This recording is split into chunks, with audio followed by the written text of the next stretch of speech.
来看中天新闻的记者主播林成佑涉违反国安法防收押禁见，基进党早起是去中天电视台门口开记者会，因这个媒体受到中国的渗透，嘛批评国安法针对间谍案判了上轻了，应该按修法来加重处罚。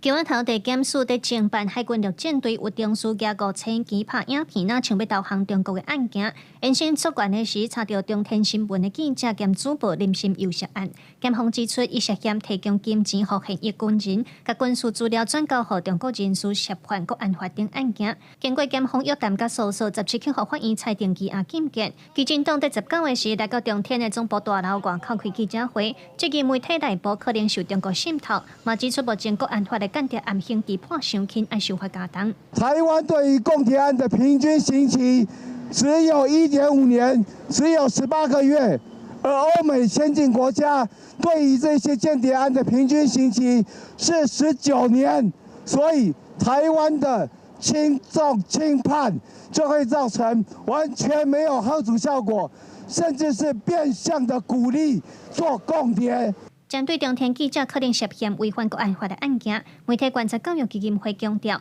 面对新闻自由甲国家安全的改善，因认为新闻工作者的自由应当徛伫公共利益的前提，运用正当的资讯来源。因嘛认为，规个事件应当厘清到底是个人行为，还是新闻机构打着红线，避免造成对新闻媒体的打压。新闻自由，它其实也不是新闻工作者的免责权。 那我们给予新闻记者或是新闻机构有这样的新闻自由的权利，那它是以什么为前提呢？以公共利益为前提的专业自由。所以，如果这一案呢，他的行为已经